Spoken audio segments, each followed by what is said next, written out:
हरे कृष्णा। आज सुनिए बृहस्पति देवता की संपूर्ण कथा। प्राचीन समय की बात है। भारतवर्ष में एक राजा राजा करता था। वह बड़ा प्रतापी और दानी था। हर रोज मंदिर में भगवान के दर्शन करने जाता था। वह ब्राह्मण और गुरुओं की सेवा किया करता था। उसके द्वार से कोई भी याचक निराश होकर नहीं लौटता था। वह प्रत्येक गुरुवार को व्रत रखता और पूजन करता। हर दिन गरीबों की सहायता करता था। परंतु यह सब बातें उसकी रानी को अच्छी नहीं लगती थी। वह ना तो व्रत किया करती और ना ही किसी को पैसा दान में देती, और राजा से भी ऐसा करने से मना करती थी। एक समय की बात है। राजा शिकार खेलने वन को चले गए। घर पर रानी और दासी थी। उसी समय गुरु बृहस्पति साधु का रूप धारण करके राजा के दरवाजे पर भिक्षा मांगने के लिए आए। साधु ने रानी से भिक्षा मांगी तो कहने लगी, हे साधु महाराज, मैं इस दान और पुण्य से तंग आ गई हूँ। इस कार्य के लिए तो मेरे पतिदेव ही बहुत हैं। आप ऐसी कृपा करें, हमारा सारा धन नष्ट हो जाए और मैं आराम से रह सकूं। साधु रूपी बृहस्पति देव ने कहा, देवी, तुम बड़ी विचित्र हो। संतान और धन से कोई दुखी नहीं होता। इसको तो सभी चाहते हैं। पापी भी पुत्र और धन की इच्छा रखता है।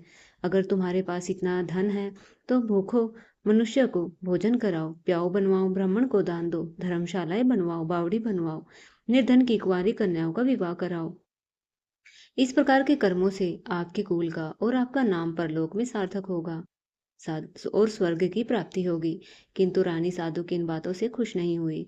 उसने कहा, हे साधु महाराज, मुझे ऐसे धन की बिल्कुल आवश्यकता नहीं जिसको मैं अन्य लोगों को दान दूं, या जिसके रखने या संभलने में ही मेरा सारा समय नष्ट हो जाए।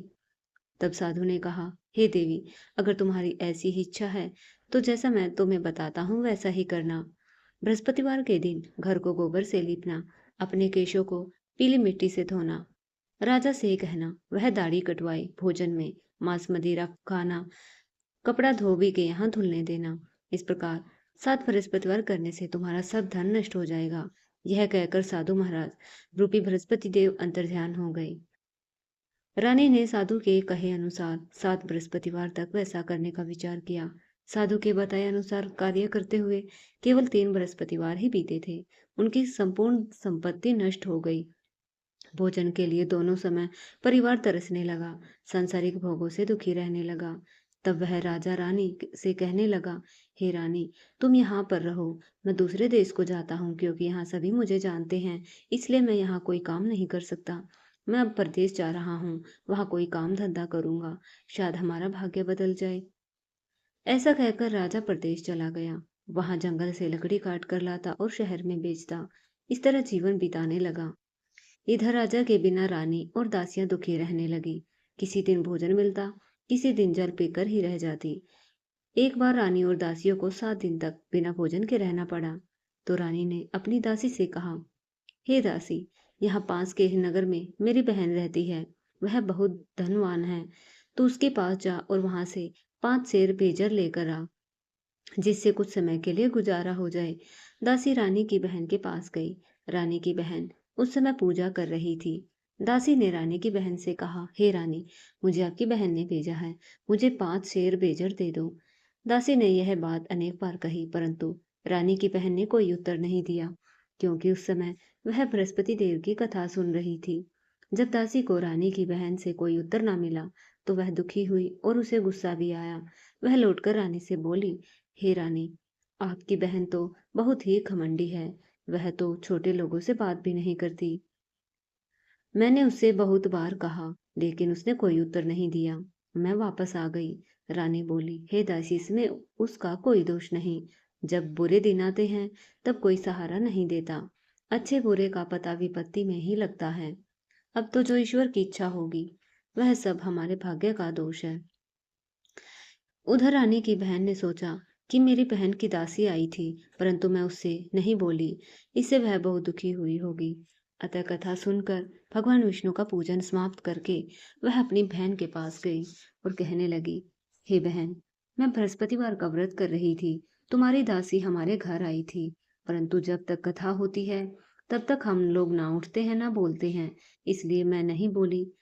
दासी क्यों गई थी? रानी बोली, बहन, हमारे घर अनाज नहीं है। वैसे तुमसे कोई बात छिपी हुई नहीं है। इस कारण मैंने दासी को तुम्हारे 5 से बेझर लेने के लिए भेजा था। रानी की बहन बोली, बहन देखो, बृहस्पति भगवान सबकी मनोकामनाएं पूर्ण करते हैं। देखो, शायद तुम्हारे घर में अनाज रखा हो। यह सुनकर दासी घर के अंदर गई और वहां से उसे एक घड़ा भेजर मिल गया। उसे बड़ी हैरानी हुई, क्योंकि उसने एक एक बर्तन देखा था। उसने बाहर आकर रानी को बताया। दासी अपनी रानी से कहने लगी, हे रानी देखो, वैसे हमको जब अन्न नहीं मिलता, हम रोज व्रत ही तो करते हैं। अगर इनसे व्रत की विधि और कथा पूछ ली जाए तो उसे हम भी किया करेंगे। दासी के कहे अनुसार रानी ने अपनी बहन से बृहस्पतिवार व्रत के बारे में पूछा। उसकी बहन ने बताया, हे रानी, बहन, बृहस्पतिवार को सूर्योदय से पहले उठकर स्नान करके बृहस्पतिवार का व्रत करना चाहिए, लेकिन उस दिन सिर नहीं धोना चाहिए। बृहस्पतिवार के व्रत में चने की दाल और मुनक्का से भगवान विष्णु का केले की वृक्ष में जड़ में पूजन करें और दीपक जलाएं। उस दिन एक ही समय भोजन करें। भोजन पीले खाद्य पदार्थ का करें और कथा सुने। इस प्रकार करने से गुरु बृहस्पति देव भगवान प्रसन्न होते हैं और अन्न पुत्र धन देते हैं, मनोकामना पूर्ण करते हैं। व्रत और पूजन की विधि बताकर रानी की बहन अपने घर वापस आ गई। रानी और दासी दोनों मिलकर निश्चय किया कि बृहस्पति देव भगवान का पूजन जरूर करेंगे। 7 दिन बाद जब बृहस्पतिवार आया तो उन्होंने व्रत रखा। गुड़साल में जाकर चना और गुड़ बीन लाई। उसकी दाल से केले की जड़ और भगवान विष्णु का पूजन किया। अब पीला भोजन कहाँ से आए? दोनों बड़ी दुखी हुई, परंतु उन्होंने व्रत किया था। इस कारण बृहस्पति देव प्रसन्न थे। एक साधारण व्यक्ति के रूप में 2 थालों में सुंदर पीला भोजन लेकर आए और दासी को देकर बोले, हे दासी, यह भोजन तुम्हारी और रानी के लिए है। तुम दोनों यह भोजन कर लेना। दासी भोजन पाकर प्रसन्न हुई। रानी से बोली, रानी जी भोजन कर लो। रानी को भोजन आने के बारे में कुछ नहीं पता था। वह बोली, जा तू ही भोजन कर, क्यों तू व्यर्थ में हमारी हंसी उड़ाती है। तब दासी बोली, रानी, एक व्यक्ति भोजन दे गया है। तब रानी कहने लगी, वह भोजन तेरे लिए ही देकर गया है, तू ही भोजन कर। दासी ने कहा, वह हम दोनों के लिए 2 थालों में भोजन देकर गया है, इसलिए मैं और आप दोनों साथ भोजन करेंगी। फिर दोनों ने गुरु भगवान को नमस्कार कर भोजन किया। इसके बाद वे प्रत्येक बृहस्पतिवार को भगवान गुरुदेव बृहस्पति का व्रत और पूजन करने लगी। बृहस्पति भगवान की कृपा से उनके पास धन हो गया, परंतु रानी फिर पहले की तरह से आलस्य करने लगी। तब दासी बोली, देखो रानी, तुम पहले भी इसी प्रकार आलस करती थी। तुम्हें धन रखने में कष्ट था, इस कारण सभी धन नष्ट हो गया। अब गुरु भगवान की कृपा से धन मिला है तो तुम फिर से आलस कर रही हो। बड़ी मुसीबतों के बाद हमने यह धन पाया है। हमें दान पुण्य करना चाहिए। तुम भूखे मनुष्यों को भोजन कराओ, प्याऊ बनवाओ, ब्राह्मणों को दान दो, मंदिर पाठशाला बनवाओ, कुंवारी कन्याओं का विवाह करवाओ, जिससे तुम्हारे कुल का यश बढ़े और तुम्हें स्वर्ग प्राप्त हो, पितर भी प्रसन्न हो। दासी की बात मानकर रानी इसी प्रकार के कर्म करना प्रारंभ कर देती है, जिससे उसका काफी यश फैलने लगा। एक दिन रानी और दासी आपस में विचार करने लगी, न जाने राजा किस देश में होंगे। उनकी कोई खोज खबर नहीं है। उन्होंने बृहस्पति देव भगवान से प्रार्थना की। तब भगवान ने रात्रि में राजा को स्वप्न में कहा, हे राजा, उठ, तेरी रानी तुझको याद करती है। अब अपने देश को वापस लौट जा। राजा प्रातःकाल उठकर जंगल से लकड़ियां काट कर लाने के लिए जंगल की ओर चल पड़ा। जंगल से गुजरते हुए सोचने लगा, रानी की गलती से उसे कितने दुख भोगने पड़े। राजपाट छोड़कर उसे जंगल में आकर रहना पड़ा। जंगल से लकड़ियां काटकर उन्हें बेचकर गुजारा करना पड़ा। उसी समय जंगल से भगवान बृहस्पति देव एक साधु का रूप धारण करके आए और राजा के पास आकर बोले, हे लकड़हारे, तुम इस सुनसान जंगल में चिंता में क्यों बैठे हो? मुझे बतलाओ। यह सुनकर राजा की आंखों में आंसू भर आए और साधु की वंदना करके वह बोला, हे प्रभु, आप सब कुछ जानते हैं। ऐसा कहकर राजा ने साधु को अपनी संपूर्ण कथा सुना दी। महात्मा दयालु होते हैं। वे राजा से बोले, हे राजा, तुम्हारी पत्नी ने बृहस्पति देव भगवान के प्रति अपराध किया था, जिसके कारण तुम्हारी दशा यह बनी है। अब तुम किसी प्रकार की चिंता ना करो, भगवान तुम्हें पहले से अधिक धन देंगे। देखो, तुम्हारी पत्नी ने बृहस्पतिवार का व्रत करना प्रारंभ कर दिया है। अब तुम भी बृहस्पतिवार का व्रत करके चने की दाल और गुड़ जल के लोटे में डाल कर केले का पूजन करो। फिर कथा कहो या सुनो, भगवान तुम्हारी मनोकामनाओं को पूर्ण करेंगे। साधु को प्रसन्न देखकर राजा बोला, हे भगवान, मुझे लकड़ी बेचकर इतना पैसा नहीं मिलता जिससे भोजन करने के उपरांत कुछ बचा सकूं। मैंने रात्रि में अपनी रानी को व्याकुल देखा है। मेरे पास कोई साधन नहीं जिससे समाचार जान सकूं। फिर मैं बृहस्पति देव की क्या कहानी कहूँ, मुझे तो मालूम भी नहीं। साधु ने कहा, राजा, तुम किसी बात की चिंता मत करो। बृहस्पतिवार के दिन तुम रोजाना की तरह लकड़ियां लेकर शहर में जाओ। तुम्हें रोज से दोगुना धन प्राप्त होगा, जिसे तुम भली भांति भोजन कर लोगे, और बृहस्पति देव की पूजा का सामान भी तुम्हें मिल जाएगा। व्रत की कथा इस प्रकार है। प्राचीन काल में एक ब्राह्मण रहता था। उसकी कोई संतान नहीं थी। वह रोज पूजा पाठ करता, परंतु उसकी पत्नी बहुत मलिनता के साथ रहती थी। वह ना तो स्नान करती, ना किसी देवता का पूजन करती थी। प्रातः काल उठते ही सबसे पहले पूजन करती, बाद में कोई अन्य कार्य करती। ब्राह्मण देवता बहुत दुखी रहते थे। पत्नी को बहुत समझाते, किंतु कोई परिणाम न निकला। भगवान की कृपा से ब्राह्मण की पत्नी के यहाँ कन्या उत्पन्न हुई। वह कन्या अपने पिता के घर में बड़ी होने लगी। वह बालिका प्रातः स्नान करके भगवान विष्णु का जाप करती। वह बचपन से ही बृहस्पतिवार का व्रत भी करने लगी थी। पूजा पाठ समाप्त करके स्कूल जाती तो अपनी मुट्ठी में जो भर कर ले जाती और पाठशाला जाने के मार्ग में डालती जाती, वही जो सोने के हो जाते और लौटते समय उनको बीन कर घर ले आती। एक दिन वह बालिका सूप में उन सोने के जौ को फटकार रही थी। तभी उसकी माँ ने देख लिया। कहने लगी, हे बेटी, सोने के जौ को फटकने के लिए सोने का सूप होना चाहिए। दूसरे दिन गुरुवार था। कन्या ने व्रत रखा और बृहस्पति देव भगवान से प्रार्थना की, हे प्रभु, यदि मैंने सच्चे मन से आपकी पूजा की है तो मुझे सोने का सूप दे दो। बृहस्पति देव ने उसकी प्रार्थना स्वीकार कर ली। रोजाना की तरह वह कन्या जौ फैलाती हुई पाठशाला चली गई। पाठशाला से लौटकर जब वह जौ बीन रही थी तो बृहस्पति देव की कृपा से उसे सोने का सूप मिला। उसे वह घर ले आई और जौ साफ करने लगी, परंतु उसकी माँ का वही ढंग रहा। एक दिन की बात है। वह कन्या सोने के सूप में जौ साफ कर रही थी। उसी समय नगर का राजकुमार वहां से निकला। इस कन्या के रूप में और सोने के सूप में जौ को साफ करते देख वह उस कन्या पर मोहित हो गया। राजमहल आकर वह भोजन जल त्याग कर उदास होकर लेट गया। राजा को जब राजकुमार द्वारा अन्न जल त्यागने का समाचार मिला तो अपने मंत्रियों के साथ वह अपने पुत्र के पास गया और बोला, बेटा, तुम्हें किस बात का कष्ट है? किसी ने अपमान किया है अथवा कोई और कारण है? मुझे बताओ, मैं वही करूंगा जिससे तुम्हें प्रसन्नता होगी। तब राजकुमार ने अपने पिता को सारी बातें बताई कि किसी ने मेरा अपमान नहीं किया है। मैं उस लड़की से विवाह करना चाहता हूँ जो सोने के सूप में जौ साफ कर रही थी। यह सुन राजा आश्चर्य में पड़ गया। बोला, हे बेटा, इस तरह की कन्या का पता तुम ही लगाओ। मैं उसके साथ तुम्हारा विवाह अवश्य करा दूंगा। राजकुमार ने राजा को उस लड़की के घर का पता दिया। मंत्री ने उस लड़की के घर पर गया और राजा का आदेश ब्राह्मण को सुनाया। कुछ ही दिन बाद ब्राह्मण की कन्या का विवाह राजकुमार के साथ संपन्न हो गया। कन्या के घर से जाते ही ब्राह्मण देवता के घर में पहले की तरह गरीबी का वास हो गया। अब भोजन के लिए अन्न बड़ी मुश्किल से मिलता था। एक दिन दुखी होकर ब्राह्मण अपनी बेटी से मिलने गया। बेटी ने पिता का दुखी अवस्था में देखा तो अपनी माँ का समाचार पूछा। ब्राह्मण देवता ने सभी हाल कह सुनाया। तब कन्या ने बहुत सारा धन देकर अपने पिता को विदा किया। इस तरह ब्राह्मण का कुछ समय सुखपूर्वक बीता, लेकिन फिर वही हाल हो गया।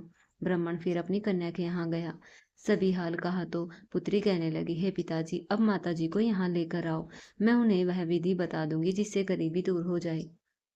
अब ब्राह्मण देवता अपनी पत्नी को साथ लेकर अपनी पुत्री के पास गए। राजमहल पहुंचे तो अपनी पुत्री ने अपनी माँ को समझाने लगी, माँ, तुम प्रातः काल जल्दी उठकर स्नान करके भगवान विष्णु का पूजन करो, सब दरिद्रता दूर हो जाएगी। परंतु उसकी माँ ने उसकी एक ना सुनी। वह प्रातः काल उठकर अपनी पुत्री का बचा जूठन खा लेती थी।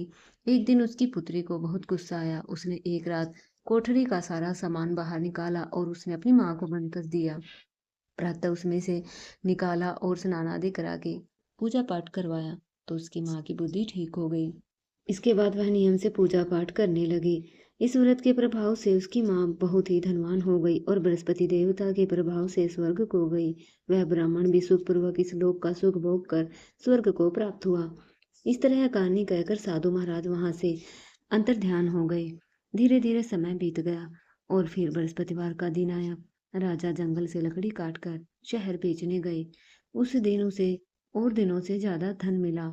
राजा ने चना गुड़ आदि लाकर बृहस्पतिवार का व्रत किया। उस दिन से उसके सभी कलेश दूर हो गए। परंतु जब अगला गुरुवार का दिन आया, तो भगवान बृहस्पतिवार का व्रत करना भूल गया। इस कारण भगवान बृहस्पति देव नाराज हुए। उस दिन उस नगर के राजा ने विशाल यज्ञ का आयोजन किया था। समस्त राजा में घोषणा करवाई, कोई भी मनुष्य घर में भोजन ना बनाए और आग भी ना जलाए। समस्त जनता मेरे यहाँ भोजन करने आए।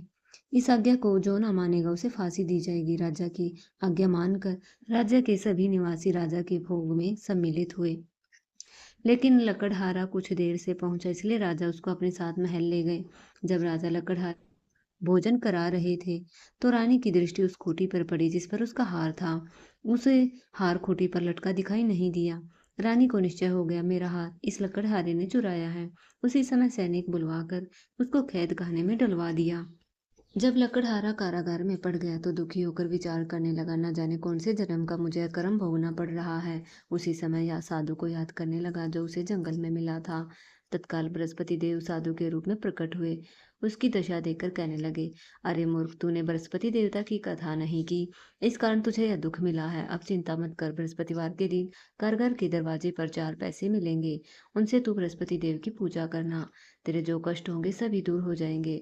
अगले बृहस्पतिवार को उसे कारागार के द्वार पर पैसे पड़े मिले।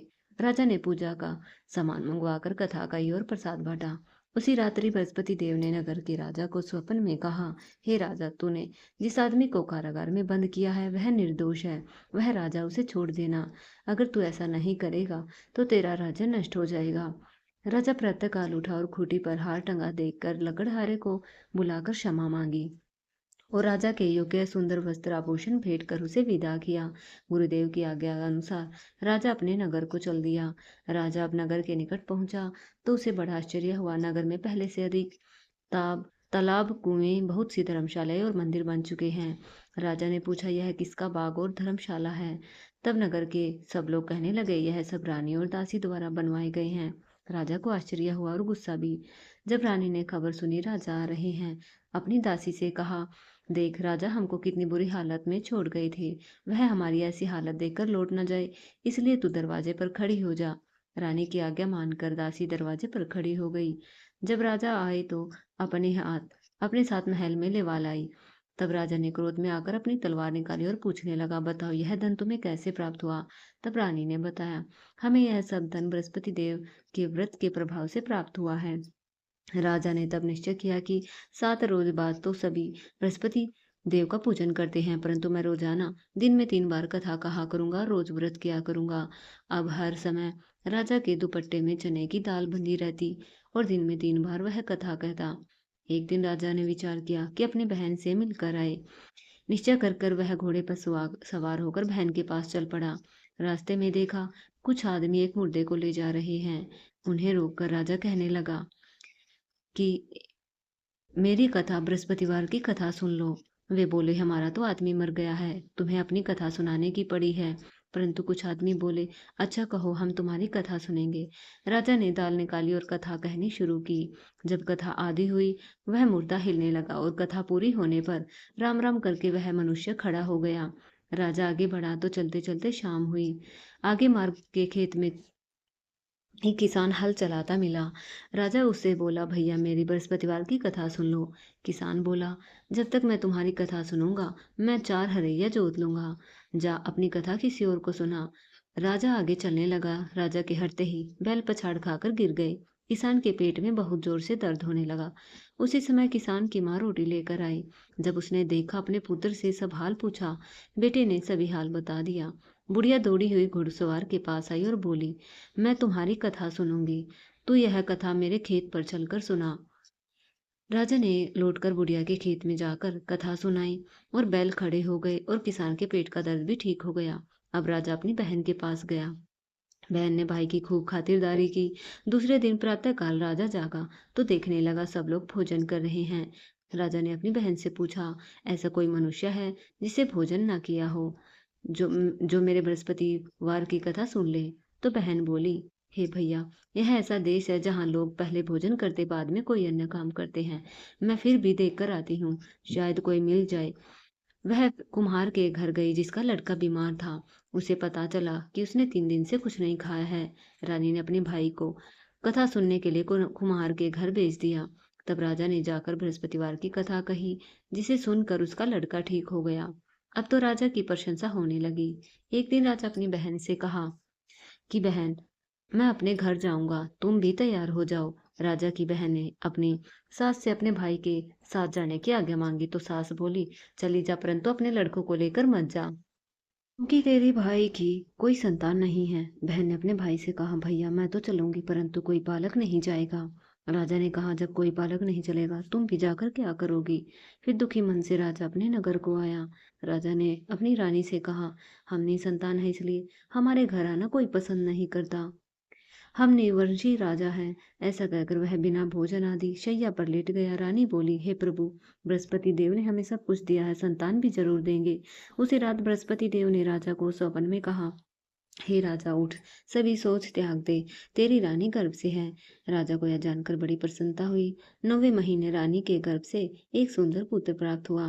रानी की बहन ने जब यह समाचार सुना तो खुश हुई और बधाई लेकर अपने भाई के यहाँ आई।